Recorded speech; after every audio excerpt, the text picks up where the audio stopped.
చంద్రబాబు నాయుడు గారు గొప్ప అవకాశాన్ని మీరు ఆల్రెడీ పోగొట్టుకున్నారు. జూన్ 5నే మీరు ఇండియా కూటమి ప్రధానమంత్రిగా ప్రమాణం చేసినా లేదా మోదీ గారిని deputy prime minister, home minister, finance minister, foreign minister ఏదైనా అడిగితే మీకు ఇచ్చారా? ఇవ్వలేదు. 240 సీట్లు బీజేపీకి ఉన్నప్పుడు మిమ్మల్ని నితీష్ కుమార్ని వాడుకొని ఇప్పుడు 309కి వచ్చారు. ఇప్పుడు మీ 16తో మీరు బయటకు వచ్చినా వారికి చేసే నష్టం లేదు. అప్పుడే నేను చెప్పాను, ముందు కండిషన్ ఆంధ్ర రాష్ట్రానికి స్పెషల్ స్టేటస్ ఇస్తానంటేనే నేను మీకు మద్దతు ఇస్తాను అని ప్రకటించమని. మీరు అవకాశాన్ని పోగొట్టుకున్నారు.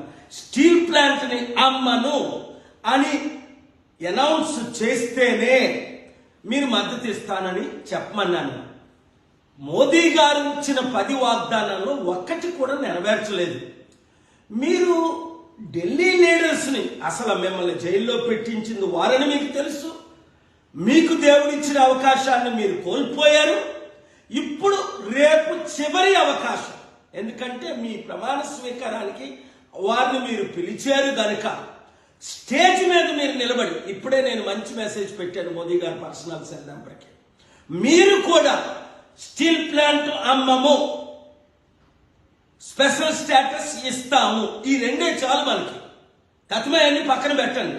స్పెషల్ స్టేటస్ ఇస్తే 100,000 కంపెనీలు మనం తీసుకొచ్చి ట్యాక్స్ కట్టకుండా వారికి ఆ కంపెనీల ద్వారా లక్షల ఉద్యోగాలు ఇవ్వగలమని మీకు తెలుసు, నాకు తెలుసు. నేను చేస్తాను ఆ పని, మీకు మద్దతుగా ఉంటాను. కానీ మీరేమో స్వయం మైండ్తో వెళ్తూ ఫెయిల్ అయిపోతున్నారు.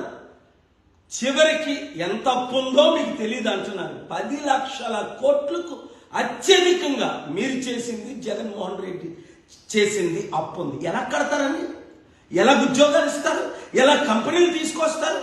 ఇంత మంచి అవకాశాన్ని పోగొట్టుకుంటే 94 గుర్తించుకోండి, 2004 మీరు దేశ నాయకులు ఎలాగైగా అవ్వాలి.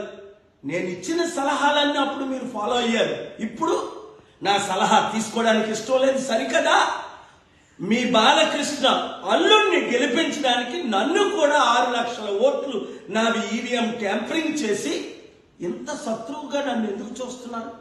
ఇన్ని సంవత్సరాలు, 30 సంవత్సరాలు మీకు బ్లెస్సింగ్స్ ఇచ్చినందుక, సపోర్ట్ ఇచ్చినందుక, ఆశీస్సులు ఇచ్చిన, ఇప్పుడు కూడా మిమ్మల్ని నేను క్షమించి మీకు అండగా నిలబడి దేశంతో ప్రపంచాలతో పోరాడి రాష్ట్ర అభివృద్ధి కొరకు నేను సిద్ధంగా ఉన్నాను. మీరు సిద్ధంగా లేరు కదా?